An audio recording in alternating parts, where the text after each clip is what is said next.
Do you want to understand how to get things done? Well, Lao Tzu said the journey of 1,000 miles begins with a single step.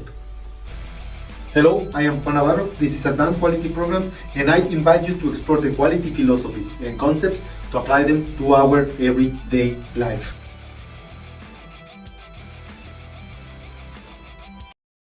Momentum is the force that propels things forward or keeps them static.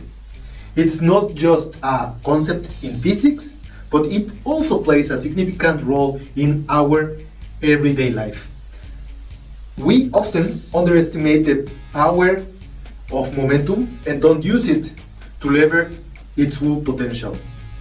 Many of us aspire to make changes in our personal and professional lives that will propel us to greater happiness and fulfillment. But in reality, change is challenging. Many times, we are already fixed in our old ways. It is difficult to break from the old habits and routines. We normally fall into routines that resist change unless we focus on moving away from them. We often believe that motivation is the only catalyst for change. But motivation explains why we want to change. Momentum describes how we can make change happen. For me, for example, running marathons is a strategy I use to stay healthy. Running provides the exercise I need to help me to build endurance and boost my self-esteem. Being out in nature, for example, especially rejuvenates my own spirit while training and while jogging. Sharing these experiences with friends, for example, with family, and even with my dog, have a profound impact. And sometimes building conversation during the preparation phase, and it fulfills my need for connection with somebody while exercising and keeps me focused on my goal. These are some of the reasons why I lace up my running shoes and start jogging.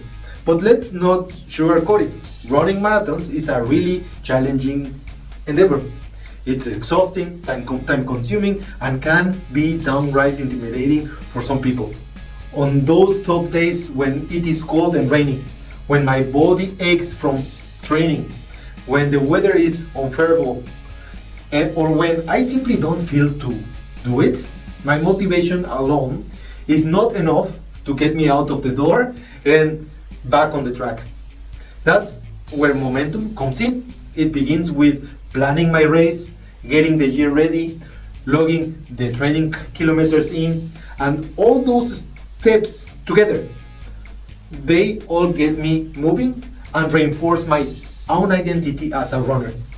And with each race, that momentum keeps growing, and I start to see myself more and more as a runner.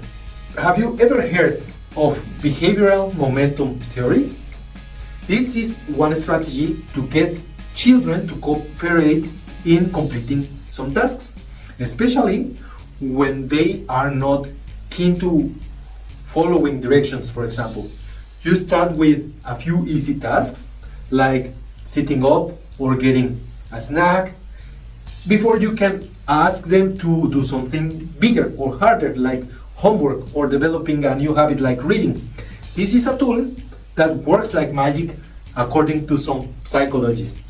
And guess what? It is not just for kids. We can apply the principles of BMT with adults and even in ourselves. Take depression, for example. It can help us avoid things we need to deal with. But by focusing on creating small victories, psychologists help their patients to use these moments of victory to regain control over their lives, getting rid of depression. They do not start with the big things. They start with getting their patients out of bed. Then they go to getting a cup of coffee, getting out of the house until their patients are out of the house building a new life with new relationships. And that is how we can use this methodology to build momentum and create bigger changes. Many people fall in the New Year's resolution mistake because they forget that big visions, big tasks are not based on the final big picture. They all start with, I will read 50 books, and they don't even read one page on average per day. Or they can also state something like, I will have a six-pack abs at the end of the year. And they have been overweight their whole entire adult life. So to actually achieve these kinds of goals, they need to establish a habit or a routine that will propel them to achieve that specific goal over time. Something that starts by little and builds up, like reading 5 pages every day continuously, or going to the gym 2 times per week, and building from there. Coming back to my habit of running marathons, I have been doing that for many years already, but still every time I start the training, I need to start by building momentum, going for small 3 km runs, then I go sprinting, then I build up to 10-kilometer runs, and building over time the resistance and strength. I can run the 42 kilometers just in one day, just once. Remember, we are always changing, we are always evolving, and it's all about the choices we make, moment by moment. Guess that's why it is called momentum. Motivation is not always enough. Use your knowledge of physics to understand it. Remember the first law of motion, also known as the law of inertia, which states that an object will not change its motion unless a force acts on it. What Newton meant was that any object will stay at rest or will stay in continuous motion at constant speed or at constant ease unless something external, a force for example, changes this state.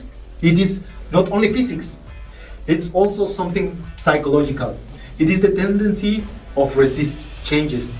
So next time you feel stuck, remember that you can instill the desire to break free from that inertia as the first step, and then build from there to get momentum. So how can we use the law of motion to build momentum? First of all, you need to know why, your motivation. Figure out what you want and why you want to change. That is your first step and your motivation, remember it. Then spot the patterns. See what's keeping you stuck in the old ways. What has built the inertia, and are these ideas, needs, physical forces? Something is keeping you there, and start finding ways to change them. Look for the weak spots. And now the third step will be to start focus on the wins. Create small victories, celebrate them, even if they don't seem related to your final goal. But this will keep you creating momentum and change your identity. Every milestone is one achievement. And finally, tell your story, share your journey, even if it's just with yourself. It is all part of the adventure, and it is now part of your new identity. That's why it is important.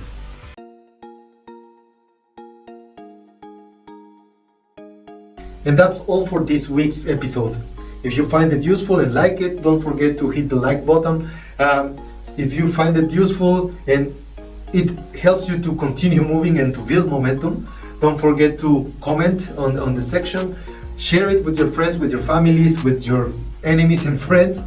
And don't forget to acquire a copy of my book, Life Quality Projects. Hopefully it will help you to build momentum.